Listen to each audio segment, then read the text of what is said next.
LDP pada hari ini. Dan saya juga mengambil kesempatan ini untuk mengucapkan terima kasih kepada pentadbir sekolah kerana sudi memberi peluang untuk memberi taklimat ataupun LDP mengenai kejadian video PDP. Okey, baru-baru ni saya buat kalau nak cakap satu inovasi lah dalam PDP saya, iaitu penggunaan video. Kalau senang cerita tu penggunaan video lah, sebab kejap tu kita nak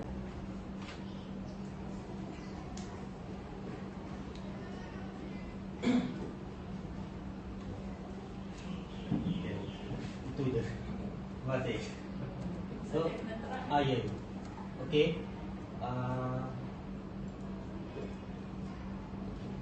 Bahan ini saya dah send dalam grup Telegram sekolah saya, pentadbiran SKA. Bagi yang terbaik dan senang, sebab budak kena faham apa yang kita kena sampaikan. So jadi lala saya terdapat ataupun tertutuhnya satu idea penghasilan video. So dalam penghasilan video ni saya dah menghasilkan beberapa video, dekat-dekat 50 video jelas setakat ni. Dan daripada 50 video tu saya menerima ataupun saya terbelajar banyak pengajaran ataupun teknik-teknik penghasilan video yang ringkas dan cukup. Okey. Kelebihan video ni, kelebihan video dalam PDPC. Nombor satu, memudahkan proses pengulangan. Itu je, yang tu memang penting. Sebab kalau kita bagi modul ataupun bahan-bahan lain, dia melibatkan kos pencetakan, masa, tenaga semua. Tapi dengan penghasilan video ni, kita duduk satu tempat, kita menghasilkan. Kita menghasilkan, dan lagi satu memudahkan proses pengulangan. Tadi saya tekankan adalah apabila kita upload dalam YouTube, sekarang kebanyakan telco sekarang dah unlimited kan, dah unlimited lah penggunaan YouTube. Maksudnya kalau kita tengok YouTube, dia tak melibatkan ataupun tidak memakan data kita. Walaupun kita ambil purchase telco tu 20GB lah, 30GB lah apa kan, tapi untuk pengguna YouTube dia dah jadi unlimited lah. So kat sini budak ataupun murid, untuk murid dia memudahkan proses pengulangan. So kalau budak tak faham ataupun ada apa-apa soalan, dia boleh tengok balik video yang saya upload dalam YouTube. Okey. Nombor 2, maklumat lebih realistik. Ini cikgu, maklumat yang lebih realistik maksudnya C-Face. Contoh macam tadi C-Face cikgu. So C-Face memang kalau bagi saya lah cikgu, saya menghadapi kesukaran bagaimana nak menerangkan kepada murid. Sebab C-Face dalam ni konsep yang satu, konsep yang besar. So kalau secara desain, budak murid yang tahap satu saya tu dia tak faham. So saya kena tunjukkan gambar. So bayangkan kalau saya bawa bibir di dalam kelas, tak dapat, nak susun, nak kawal murid apa ni semua ni. So apa yang saya buat adalah saya mengambil satu masa dan saya semua convert kepada digital. Apa yang saya sampaikan tu saya convert kepada digital dan saya upload dalam YouTube. Dan link YouTube tu saya dah bagi kepada budak sehari ataupun 2 hari sebelum kelas saya. So budak akan menonton ataupun tonton dulu sebelum menghadiri kelas saya, dan dia memudahkan proses PDP saya. Sebab budak dah ada knowledge ataupun pengetahuan yang sedia ada. Apabila dia pada masuk dalam kelas saya, dia bersiap bawa dengan soalan-soalan yang kena tanya. Cikgu, kenapa rambut kena ada 12 cikgu? Cikgu, kenapa hidup dia macam S cikgu? Cikgu, mata tu kena bulat kan cikgu? Tak boleh yang style-style kan, macam budak perempuan pakai maskara semua tu. So macam-macam soalan dia apa? Dah start tanya. Okey. Untuk penghasilan video, sebuah video yang saya nak cakap, okey, berkualiti, padat dan ringkas. Untuk menghasilkan sebuah video yang padat dan ringkas, saya mengamalkan 4 ni. Maklumat, bahasa, animasi dan muzik. Okey. First thing cikgu, kita kena menguasai DSKP ataupun tajuk pelajar yang ingin kita sampaikan. Okey, kita tak boleh, bagi saya tak boleh fikir, okey hari ni saya nak ajar CP, lepas tu buka laptop, buat rekaan, lepas tu upload tablet dulu. So kena buat rujukan. Macam mana nak buat rujukan? Buka YouTube. Kalau YouTube tu memang ada banyak video mengenai topik pelajar kita belajar. Kita buat catatan sikit. So catatan kat sini merujuk kepada isi. Sebab apabila kita merujuk banyak bahan, kita dapat banyak isi juga. Daripada isi itu kita pilih isi mana yang sesuai kepada tahap murid kita lah juga. Nombor 2, penggunaan bahasa. So penggunaan bahasa ni amat membantu saya lah cikgu, sebab saya kebanyakan apa yang saya dapat daripada video adalah penggunaan bahasa. Sebab bahasa Rojak, dialek Kelantan, dialek Terengganu, semua dialek masuk cikgu. Lain-lain macam saya dulu kat Johor, tengok video orang Kelantan kan tak faham apa benda dia punya bahasa tu. So saya kena pause, repeat balik. So apa yang saya buat adalah penggunaan bahasa Melayu baku lah cikgu. Dan macam mana saya buat tu? Okey, seperti saya kata, penguasaan DSKP ataupun tajuk pelajaran, macam mana membuat rujukan di dalam YouTube, pembacaan ataupun tanya kepada rakan sekerja macam tu. Okey, nombor 2, penggunaan bahasa. Kita kena sediakan satu skrip cikgu. Sebelum kita buat satu video tu, kita kena sediakan satu skrip macam director lah. Ikut slide pengenalan. Nak cakap apa? Okey, slide 1, isi dia nak terangkan macam mana. Penggunaan ayat itu amat penting cikgu. So kalau memang nak sediakan skrip ni nampak pendek cikgu, nampak pendek, tapi dekat-dekat saya mengambil 3 jam. Lepas tu potong balik, ubah ayat balik, ubah perkataan balik. So memang kena sediakan skrip. Okey, nombor 3, baru kita pergi kepada tapak. So tapak ni saya guna PowerPoint lah cikgu, sebab senang. MOE yang KPM bagi itu, sebab kita kena menggunakan ID MOE kita, sebab dia punya kelebihan, dia akan unlock premium package. Kalau kita guna ID personal kita Gmail tu, premium package tu semua lock dah. Tapi ID MOE dia membantu kita untuk unlock premium package lah cikgu. So kat sini itulah satu kelebihan ID MOE. Boleh cikgu, slides go. Dan kat sini kita boleh search template, ikut kesesuaian cikgu lah cikgu. Untuk education ke, untuk business ke, untuk ikut kesesuaian tema cikgu lah. Nak present kat mana. Contoh macam okay, ni saya nak download. Okay, nampak tak cikgu? Dia kat sini ada simbol kan? Ataupun kat sini PowerPoint. Download, dia automatic akan download dalam bentuk PowerPoint. Tapi boleh sebab internet kita sekarang macam tentu macam tu lah cikgu, pandai-pandai lah cikgu. Tapi klik download lah cikgu dalam bentuk PowerPoint. Okay, so slides go. Okay, nombor 2. Okay, so untuk background saya dah bagi satu tips, saya dah share dengan tu. Slides go. Okay, ya cikgu, yang ni isi dia. Isi bagi saya lebih suka kepada animasi ataupun lukisan. Sebab apa? Sebab dia lebih kepada visualistik. Sebab budak tahap 1 ataupun budak peringkat sekolah lah cikgu, dia pun lebih tertarik kepada lukisan berbanding kepada tulisan. Sebab tulisan ni kalau kita tak mahir ataupun kurang mahir, dia akan boleh jadi panjang ataupun pendek yang boleh mensalah tafsirkan apa yang kita sampaikan. Tapi kalau lukisan, dia on the spot apa yang kita sampaikan. So itulah cikgu. So kita kena sediakan tapak dengan isi pelajaran dan penggunaan bahasa yang tepat. Dan kalau boleh cikgu, ringkaskan ayat cikgu. Tak payah panjang lebar cikgu. Tak payah menjadikan ayat majmuk. Dan sambil itu buang-buang, kita jadikan dia ayat pendek. Walaupun 3 ayat tu kita boleh combine jadi ayat majmuk. Kalau boleh elakkan cikgu, sebab budak tak dapat fokus. Ini pengalaman saya. Budak dengar lalas tak faham cikgu. Tapi ayat yang sama juga, kalau kita bagi dalam satu-satu ayat, dia apa boleh faham. Dan lagi cantik kalau kita bagi dalam bentuk langkah. Sebab kalau merujuk pada di langkah, budak tak ingat ayat, dia ingat nombor. Ada berapa langkah? 3 langkah cikgu. Walaupun dia tak ingat langkah 1, dia automatik ingat langkah 3. Kira gigi. Nampak tak cikgu? Penggunaan bahasa dengan ayat yang ringkas dan pendek. Boleh cikgu? Takkan ni ada apa-apa persoalan? Boleh ikut tak cikgu? Okay. So ini. So kebanyakan ni kita kena buat lah cikgu. Animation, translation, insert image, semua tu kita kena buat. Tapi kekangannya dia bukan macam kita ajar di dalam kelas. Sebab bulan ni kalau kita lukis dalam kat papan putih, memang tak nampak macam bulan lah cikgu. Macam wujud lah, macam-macam bentuk dia. Ni. So budak macam confused sikit. Sebab kalau kita gunakan yang ni je, budak dah tertarik pada ini. Tapi apabila benda yang sama juga kita ajar di dalam kelas, dia dah confused.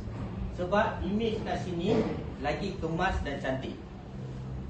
So macam saya memang ada ilmu seni tu, kesianlah budak. So apa yang saya buat adalah lukis. Daripada animasi, daripada satu fantasi, image, gambar semua tu fantasi kan cikgu. Daripada fantasi kita bawa kepada reality. So cara kita lukis. Sebab nanti budak kalau dia nak try, dia otak dia akan terikat dengan bulan ni. Bulan ni memang kena betul-betul cantik kalau tak sipit tak jadi. Garis ni kena sama panjang. Jarak antara nombor ni kena sama. So budak akan terikat sebab dia tertarik. So nak biasakan dia kesalahan itu ada normal adalah kita buat salah sikit lah cukup.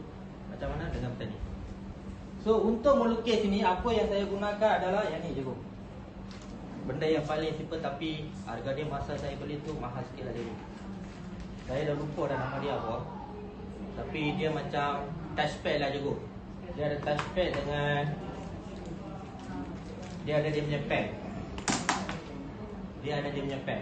So kita boleh buat calculation lah, lukis lah kat sini. Apa yang kita buat tu dia akan keluar kat sini. So ini lagi senang lah cukup. Tapi apa yang saya dapat belajar adalah dengan sekarang ini masa saya beli ni 150 cukup.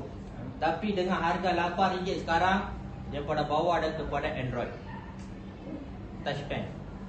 So macam dulu macam Samsung Galaxy apa-apa kan dia baru ada touch pen kan. Kalau iPhone, iPad semua baru ada touch pen. Macam Vivo saya dia memang tak ada touch pen. Tapi dengan RM8 kat Shopee je sekarang saya boleh buat. So dia cukup senang. Kita download whiteboard, lepas tu kita apa tu? Screen record aja. Screen recording, lepas tu kat whiteboard tu contoh macam ni white. Dan dia boleh install apa-apa app cikgu. Senang. So kalau cikgu rasa lah kena buka PowerPoint lah, slideshow lah, memang saya rasa susah. Balik rumah saya ini whiteboard. So kalau cikgu rasa nak habiskan kerja sekolah kat sekolah juga, family time juga, okey. Senang juga yang ni je. So cikgu klik screen recording. Lepas tu cikgu buat calculation.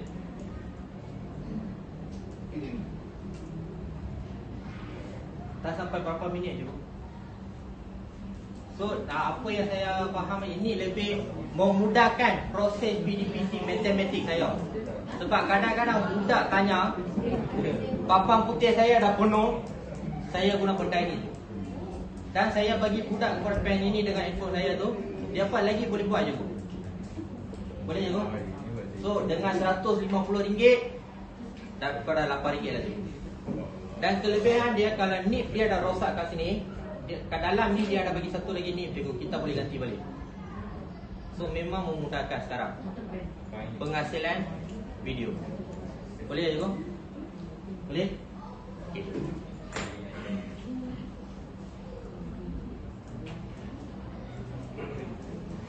Ini tadi saya dah ni penguasaan tajuk. Penguasaan tajuk rujukan mengenai tajuk. Maksudnya kena YouTube lah. YouTube perbincangan dengan rakan sekerja, pembacaan, pendengaran. Dan apa yang ini pendapat saya lah cikgu. Tolong ataupun sila dapatkan maklum balas daripada ibu bapa. Kita kena ada satu hubungan yang baik dan formal dengan ibu bapa. So kita kena dapatkan maklum balas macam mana cara pembelajaran anak kat rumah. Sebab dulu ini berdasarkan pengalaman saya, dulu saya kat Johor, sekolah dengan rumah tak sampai 5 minit. So satu kampung tu dia pada boleh detect dah kat mana saya berada. Dia pada tahu dah kalau kereta ada, tak ada, motor ada ke kasut, dia pun boleh detect saya dengan kasut. Sampai saya pun terperanjat. Macam mana awak tahu cikgu ada kat rumah? Ada kasut kat depan rumah cikgu, kasut warna hitam tu. So kita kena dapatkan maklum balas daripada ibu bapa. So dia mendapat maklum balas, dia lebih kurang macam, cikgu anak saya tak boleh tengok panjang-panjang lah cikgu, video yang panjang-panjang. Dah ringkas cikgu. Dia tak bagi kita macam tu, tapi dia bagi kita dalam ayat tersirat. Video panjang sangat cikgu, dia tak mahu tengok.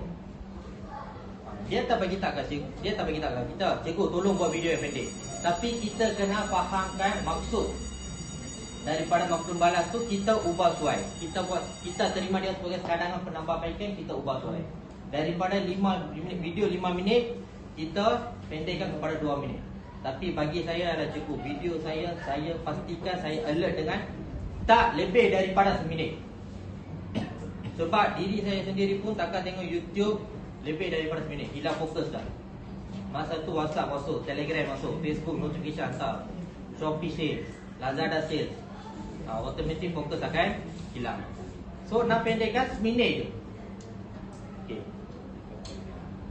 Lagi satu, penyediaan tapas, Slidesgo, Canva. Okay, Canva cukup. Penggunaan Canva.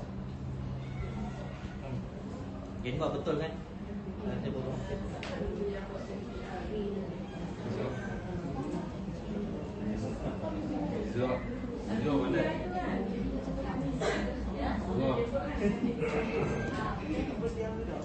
So Canva ni dia lebih memudahkan proses penghasilan. Contohnya, proses penghasilan maksudnya dia tambah elemen menarik. Okey, contohnya cikgu, ini projek saya. Kena habis dulu cikgu.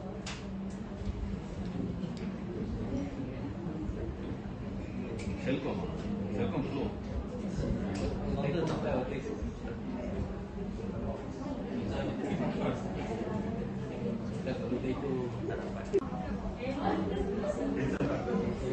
Itu nanti nampak tak cuba naik tu? Nampak tak ring light saya kadai tu? Itu semua ring light untuk besar. Tapi itulah cuba pengalaman sebab dulu saya masa tinggal tu ada seorang rakan, dia jiran lah. Dia main tengok saya punya lighting semua kan. Dia gelap hitam. Memang, tapi itu semua pengalaman lah, cukup pengalaman. Tapi nak buat recording itu juga recording yang paling penting. Masa buat recording itu, pastikan kawasan sekeliling anda sunyi dan senyap. Sebab cikgu, kenal cikgu, biasa saya kenal. Saya buat rakaman 3 pagi 4 pagi cikgu. Dah sampai dah perkataan terakhir tu, motor oh, mata tu dah jadi stres dah cikgu, getak-getak. Hilangkan stres. Start balik. Baru cicak bunyi. Dalam recording semua benda masuk cikgu. Tu yang saya benci. Siang tak boleh buat. Sebab orang jiran tengok TV, bising kan. So orang pergi malam pula geng motor, cicak. Itulah cikgu. Kena pandai-pandai sembang lah cikgu. Saya buat macam tu. Cicak. Sekejap je, 15 minit je. Sekejap, sabar. Sebab rumah tu penuh dengan cicak. Cicak jaga saya, bukan saya jaga cicak.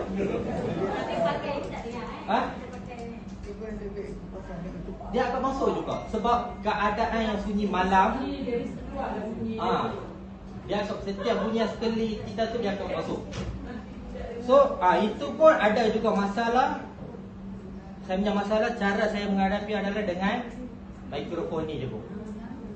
Dia ada mikrofon ni, dia punya special adalah dia ada satu spesifikasi noise reduction. Maksudnya kali kita dah pasang benda ni, suara je akan masuk. Walaupun orang sebelah menjerit macam kena rasuh pun, sorry tak akan masuk. Dia akan masuk suara kita saja. So ini memang sesuai ya cikgu. Saya beli 2 minggu lepas, tapi malam tadi baru sampai. Pagi tadi saya dah try dengan budak. Okey dah, cukup, memang okey, berkesan dah. Shopee ya? Shopee cikgu. Semua barang-barang saya beli tu semua Shopee, tak ada kedai mahal. 2 kali gaji. Gaji tak ada cukup cikgu. Okey, so berbalik kepada teknik tadi tu. Okey, video. Okey, memang video ni cikgu nampak macam satu benda yang susah. Tapi apabila dia amat membantu cikgu. Macam kelas 2 UPM. Oh, kelas yang boleh membuatkan saya jatuh sakit sebab stres. Diam, senyap, diam, senyap. Benda yang dua perkataan itu je saya ulang kat dia. Diam, senyap, diam, senyap. Tak boleh, kawan. So last bawa itu tripod stand. Hari tu saja bawa kat dia buat sebab nak recording. Sebab lama tak saya tak buat video. Saya nak buat replay balik lah. Adakah saya boleh buat video balik kan? Oh, terkejut saya. Automatik senyap. Meja semua dia pun susun elok. Kursi semua dia pun letak. Siap duduk kat bawah je tu. Siap duduk kat bawah. Dan macam Uwais dia lagi siapa? Uwais dia Uwais dia Razif. Tiga itu pembantu saya lah cikgu. Sebab masa nak buat recording bunyi sikit pun.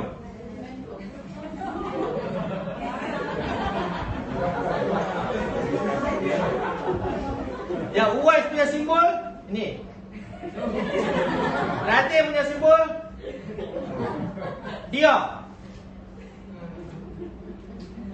Itu bukan benda yang saya ajar.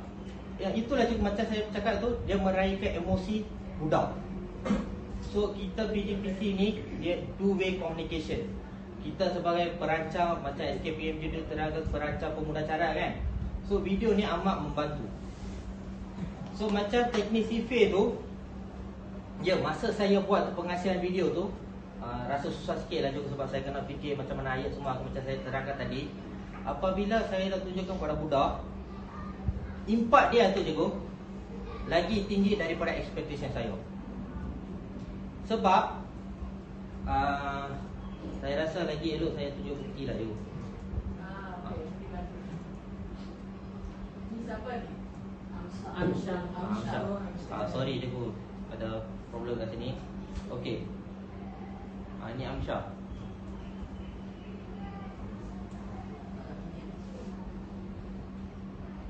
So kat sini dia nak buat apa yang saya ajarkan cikgu. Tapi apa yang saya nampak daripada video ni adalah dia dah faham konsep CV. Darab. Darab adalah proses pengulangan operasi tambah. Secara tidak langsung dia dah faham dah. Tapi kita macam biasa ajar kan. Okay, CV 2, 1 kali 2, 2 kali 2, 4 kan. Macam mana? Tambah 2, tambah 2, tambah 2 kan. Kita ajar secara tindakan sahaja, tapi konsep dengan teori budak tak faham. So macam mana kita nak fahamkan, bagi dia buat sendiri. So CV saya dah sediakan 100 soalan, darab dah sediakan 100 soalan. Macam dia tadi masuk, dia nampak je perkataan CV tu, CV dah lari balik dah. Tapi dalam kelas dia boleh buat, sebab dia dah tahu dah benda tu lah macam mana buat kan. So dia akan senyap, dia akan buat. Tapi dia dah start benci CV. Sebab apa? Jadi kena main. Bagus je dia apa kira kan. Oh, diam lah orang tengah berkira ni. Oh, syok je aku dengar macam tu.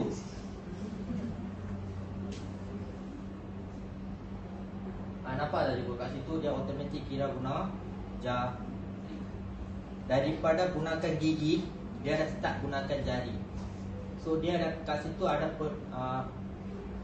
penambahbaikan dari dia dah faham dah konsep penambah tu. Tambah tu, proses pengulangan tambah tu. So yang meraihkan tu adalah, so budak datang buat kat depan. Macam Parmeswari, Rabiatul, dia Darwisha. Dia apa memang pasif.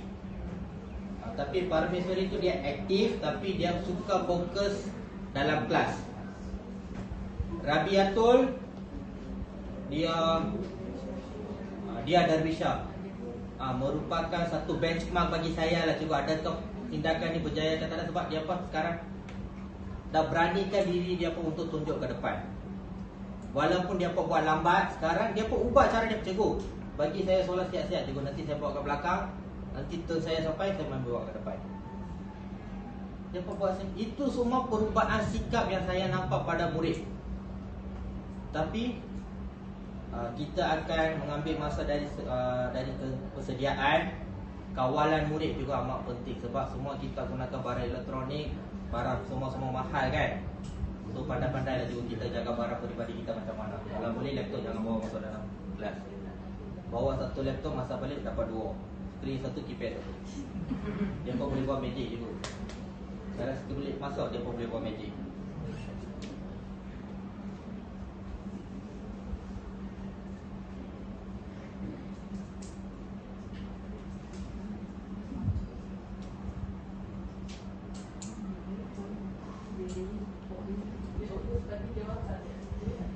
Dia salin jawapan ke apa tu, ke rambut tu, lepas tu dia copy paste.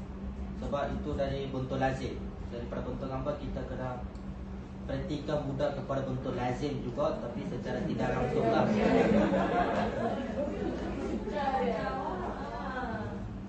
Dia pun suka juga. Sebab apa?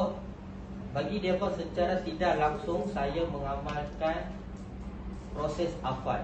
Sebab kalau saya cakap hafal, tak dengar je tu. Macam mana saya buat? Okay, 100 soalan, 100 soalan. Buat 100 soalan sifir. Maksudnya dia pun kena catat. Itu ikut time. Okay, setengah minit, setengah jam. Dia pun kena buat dalam setengah jam. Okay, lepas tu kurangkan 25 minit, 20 minit. Dia pun automatik dia pun akan hafal nombor itu. Sebab dia akan salin balik nombor yang sama. So untuk kaedah darab pula, saya cadangkan menggunakan kaedah lattice. Yang kotak tu, kekisi tu, kaedah kekisi tu. Dan itu pun saya dah kerjakan 100 soalan. So budak masa buat tu, walaupun dia tak hafal, tapi nombor tu dia catat. 3 kali 2, 6. 2 kali 3, 6. Dia akan automatik akan ingat je. Penulisan, dia akan ingat. So sekadar itu je perkongsian saya. Dan ada apa-apa persoalan nak tanya je Bu? Ada cikgu-cikgu nak tanya sebelum saya nak komen.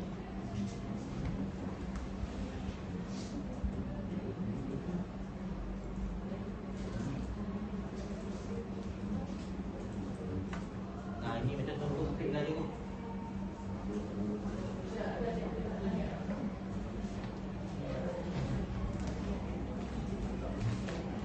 Okey, kalau saya nak buat cerita. Saya dapati konten sangat menarik lah. Saya nampak diri kita ni dia tak fobia pada matematik. Cara macam ni kita dapat menimbulkan minat murid pada matematik. Dia jadi tak takut. Jadi dia nampak kawan-kawan dia excited, dia akan mempengaruhi kawan-kawan yang lain. Lagi menarik kalau kita sediakan insentif. Saya galakkan cikgu-cikgu untuk especially year 1, year 2, year 3, budak-budak yang year 1, year 2, year 3 ini banyak kecicilan. Kita tak boleh salahkan orang. Memang kita akan salahkan parent, tak pastikan anak itu. Sebab dia itu benda berlaku semasa pandemik. Tapi kita tak menyalahkan ibu bapa pun kita tak akan. Sampai kesudah kita tak akan ada solusi. The best way kita cari cara. Metod yang kita nak guna, macam mana kita nak tinggalkan minat murid itu. Dan saya dapati pelajari UiPM bilang setiap kali kalau saya lari pulang, especially metod time matematik yang very quiet, dia boleh terlibat secara bersama dengan murid-murid lain. Dia nampak minat dia pada matematik dan nampak dia mau berusaha. So saya harap subjek-subjek lain boleh tiru cara yang sama.